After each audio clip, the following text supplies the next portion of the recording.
जय श्री कृष्णा। स्वागत है आप सबका हमारे YouTube चैनल पर। आज की वीडियो में हम सुनाएंगे आपको माता एकादशी की जन्म कथा।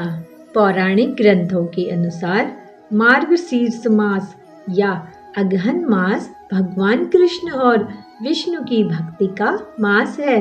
अगहन मास की एकादशी को श्री विष्णु के शरीर से माता एकादशी उत्पन्न हुई थी, इसलिए इस एकादशी पर कथा श्रवण का विशेष महत्व माना गया है। मार्गशीर्ष महीने की कृष्ण पक्ष की एकादशी को उत्पत्तिका, उत्पन्ना या बैतरणी एकादशी कहा जाता है। आइए अब सुनते हैं माता एकादशी की जन्म कथा। सतयुग में मूर नाम का दैत्य उत्पन्न हुआ।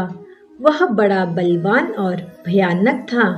उस प्रचंड दैत्य ने इंद्र, आदित्य, वायु आदि सभी देवताओं को पराजित करके भगा दिया। तब इंद्र सहित सभी देवताओं ने भयभीत होकर भगवान शिव को सारा वृतांत कहा और बोले, हे कैलाशपति, मूर दैत्य से भयभीत होकर सब देवता मृत्युलोक में फिर रहे हैं।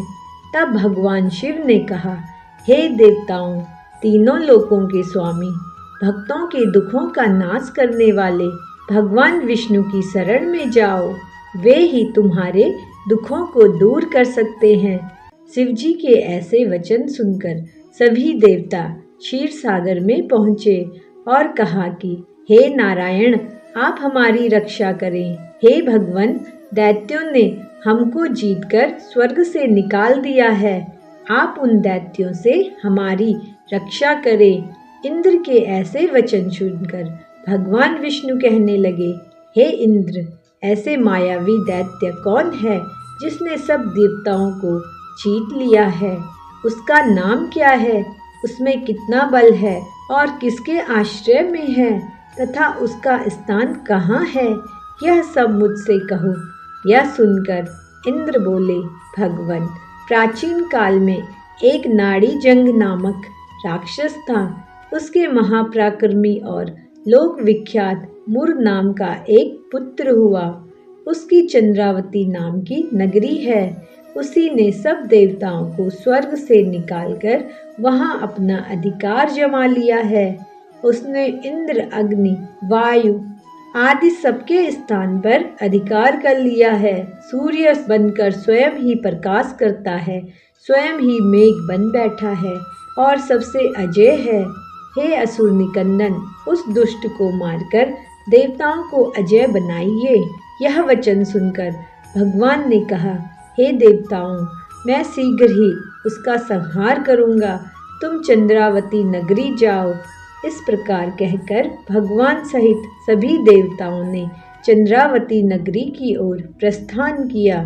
उस समय दैत्य मूर सेना सहित युद्ध भूमि में गरज रहा था। जब स्वयं भगवान रणभूमि में आए तो दैत्य उन पर भी अस्त्र शस्त्र लेकर दौड़े, तो विष्णु ने उन्हें सर्प के समान अपने बाणों से बेध डाला। बहुत से दैत्य मारे गए, केवल मूर बचा रहा। वह अविचल भाव से भगवान से युद्ध करता रहा। भगवान जो भी तीक्ष्ण बाण चलाते वह उसके लिए पुष्प सिद्ध होते। उसका शरीर छिन्न भिन्न हो गया, किंतु वह लगातार युद्ध करता रहा। दोनों के बीच मल्ल युद्ध भी हुआ। 10,000 वर्ष तक उनका युद्ध चलता रहा, लेकिन मूर नहीं हारा। थक कर भगवान बद्रिकाश्रम चले गए। वहाँ हेमवती नामक सुंदर गुफा थी। उसमें विश्राम करने के लिए भगवान उसके अंदर प्रवेश कर गए। यह गुफा 12 योजन लंबी थी और उसका एक ही द्वार था। भगवान विष्णु वहाँ योग निद्रा में चले गए। मूर भी पीछे पीछे आ गया और भगवान को सोया देखकर मारने को उद्यत हुआ। मूर भी पीछे पीछे आ गया और भगवान को सोया देखकर भगवान को मारने के लिए तैयार हो गया। तभी भगवान के शरीर से उज्जवल कांतिमय रूप वाली देवी प्रकट हुई। देवी ने राक्षस मूर को ललकारा, युद्ध किया और उसे तत्काल मार दिया।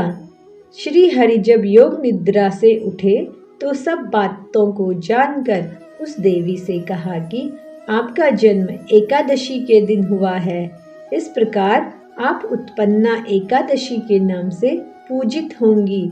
आपके भक्त भी वही होंगे जो मेरे भक्त हैं। इस प्रकार एकादशी के दिन एकादशी माता का जन्म हुआ और तभी से एकादशी व्रत को रखना प्रारंभ हुआ।